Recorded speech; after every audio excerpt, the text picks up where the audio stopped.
Chapter 18. I get to thinking about this on the walk home. This being the fact that Mr. Kellerman's mother died. It's weird, thinking about the way I just tossed that into the conversation back there at the candy kitchen. Like, oh yeah, by the way, somebody's life ended yesterday. Please pass the salt. I mean, the man's mother died. She was a person. I remember when it happened to me. I was 7, almost 8. Life was going along like normal, you know. My dad was working for the same nursery he works for now, and my mom was an actress. She wasn't a famous actress or anything. She hardly made a living at it. Mostly she did community theater and taught a few classes.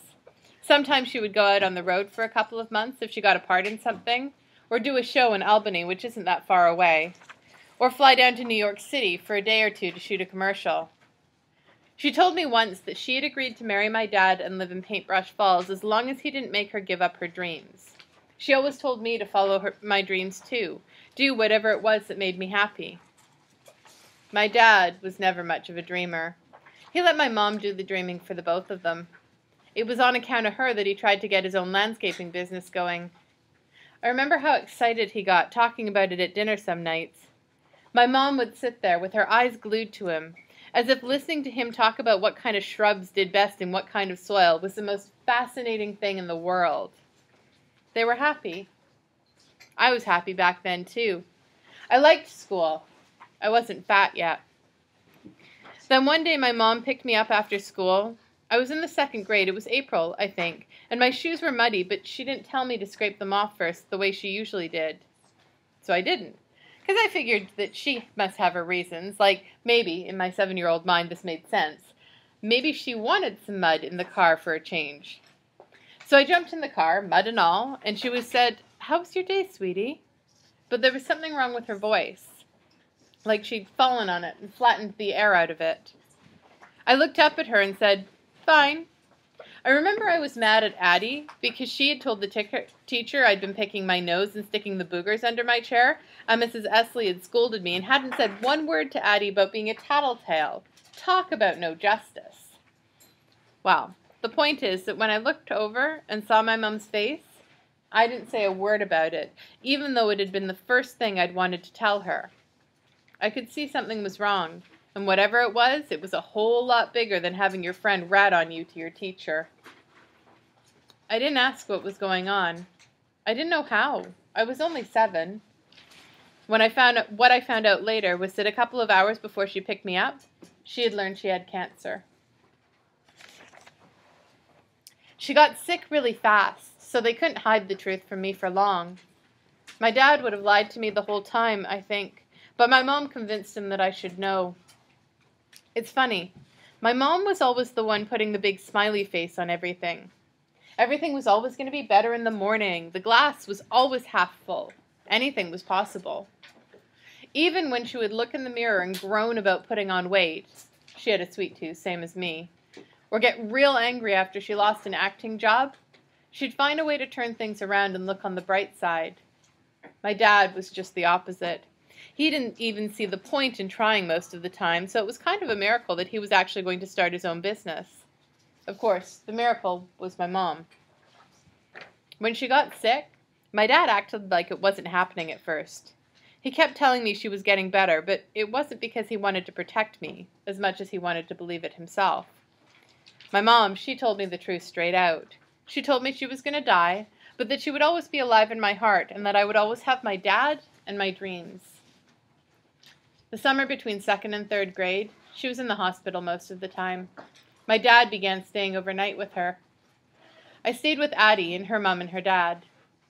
One morning, while we were sitting there eating breakfast, my dad showed up at the door, his face looking like it had caved in, like it was in ruins or something.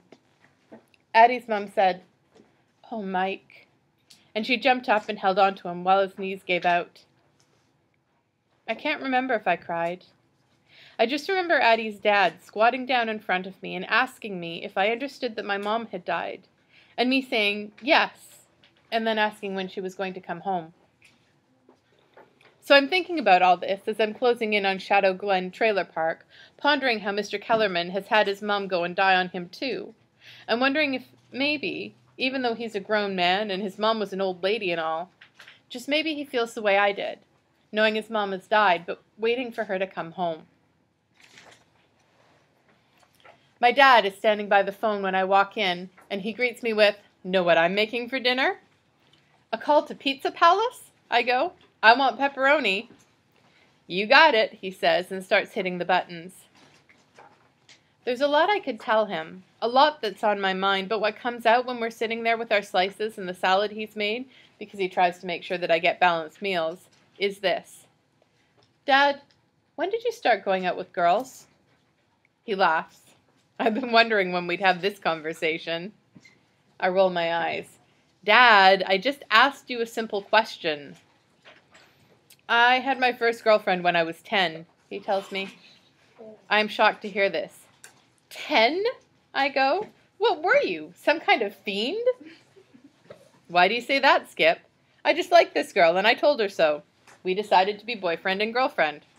That's all. It was simple then. I don't think we ever actually went out or anything. We played together. She liked sports. We had a good time." "But 10, I repeat, apparently unable to process a simple piece of information. "I'm 12. Is there something wrong with me?" This gets my dad laughing so hard he puts his hand up to his mouth to keep the pizza in. "Glad I amuse you," I go. Eventually he calms down, but his eyes are all watery. "I hope you realize I am humiliated," I tell him. "No, no," he goes, "the way parents do when they try to tell you you're wrong about something you happen to have first-hand experience of." "I am," I say.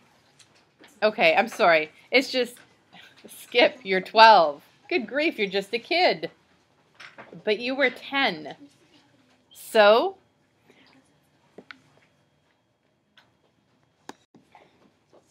"So, like I say, it was easier then, simpler.